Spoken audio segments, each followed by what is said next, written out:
नमस्कार दोस्तों हमारे शास्त्रों में गर्भ हत्या को एक बहुत ही बड़ा पाप माना गया है। भ्रूण चाहे 1 दिन का हो या 2-3 महीने का, वह एक जीव ही है और उस जीव की जो हत्या करता है या करवाता है उसे भयंकर पाप लगता है। यह एक महापाप माना गया है और शास्त्रों ने इस महापाप का कोई भी प्रायश्चित नहीं बताया है। कई सारे पाप इंसान से आए दिन होते रहते हैं और उन पापों के प्रायश्चित के बारे में हमारे शास्त्रों में बताया गया है, लेकिन भ्रूण हत्या एक महापाप है और हमारे शास्त्रों में इस पाप का कोई भी प्रायश्चित नहीं बताया गया है, क्योंकि एक भ्रूण जो इस संसार में एक माँ के गर्भ के द्वारा आता है वह एक निरपराध जीव होता है और उसे कुछ भी नहीं पता होता है। वह इस दुनिया के लिए बिल्कुल नया होता है, अनजान होता है और वह अपने बचाव में कुछ भी नहीं कर पाता है। इसीलिए इस पाप को महापाप माना गया है। उस जीव की हत्या चाहे हॉस्पिटल में जाकर करवाई जाए या दवाओं के माध्यम से उस जीव की हत्या की जाए, वह भ्रूण के अंगों को एक एक करके काट काट कर निकाला जाता है। इस कारण इस पाप को एक बहुत ही बड़ा महापाप माना गया है।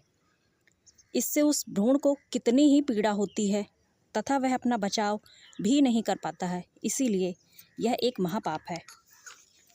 इस पाप की सज़ा इंसान को तुरंत ही मिलने लग जाती है। वह इस लोक में इस पाप की सज़ा को भोग कर परलोक में जाकर भी इस पाप का भागी बनता है। पति या पत्नी जो भी इस पाप को करते हैं उन्हें इस पाप का प्रायश्चित करना चाहिए, लेकिन शास्त्रों में इस पाप का कोई भी प्रायश्चित नहीं बताया गया है। उन्हें यह कोशिश करनी चाहिए कि उनसे ऐसा पाप अपने जीवन में कभी ना हो, और अगर कोई ऐसा पाप करने की सोच भी रहा है तो उसे तुरंत इस पाप को करने से बचाना चाहिए।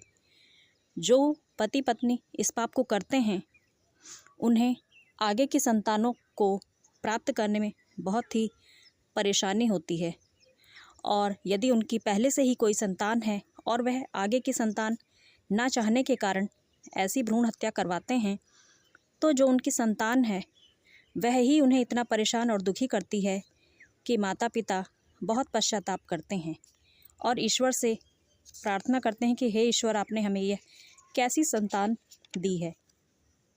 महाभारत काल की बात करें तो अश्वत्थामा जो आज भी जिंदा हैं ऐसा माना जाता है और अपने पाप की सज़ा भोग रहे हैं। उन्होंने भ्रूण हत्या ही की थी, जिस कारण उन्हें श्री कृष्ण ने यह सज़ा दी थी कि तुम मौत की भीख मांगोगे लेकिन तुम्हें मौत नहीं आएगी। तुम्हारे शरीर से दुर्गंध आएगी, सड़न गलन होगी, कोई तुम्हारे आसपास नहीं आएगा और तुम्हें मौत भी नहीं आएगी।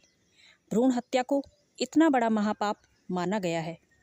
वैसे तो हमारे शास्त्रों में इस पाप का कोई भी प्रायश्चित नहीं बताया गया है, लेकिन गुरुजनों के मुख से सुना है कि अगर कोई व्यक्ति इस पाप से मुक्ति चाहता है या इस पाप के प्रभाव को कम करना चाहता है तो उसे अपने घर में किसी अच्छे विद्वान से, पढ़े लिखे विद्वान से संस्कृत में भागवत जी का पाठ करवाकर सुनना चाहिए, तो इस पाप के प्रभाव को थोड़ा सा कम किया जा सकता है। तो दोस्तों, इससे तो यह ज्ञात हो ही गया होगा कि भ्रूण हत्या कितना बड़ा पाप है और हमें यह पाप करने से बचना चाहिए तथा दूसरों को भी यह पाप करने से रोकना चाहिए। तो दोस्तों, वीडियो में दी गई जानकारी आपको कैसी लगी प्लीज़ कमेंट्स में बताएं, और यदि अच्छी लगी हो तो वीडियो को लाइक और चैनल को सब्सक्राइब अवश्य करें। मिलते हैं किसी अन्य ज्ञानवर्धक कहानी के साथ। तब तक के लिए ओम नमः शिवाय।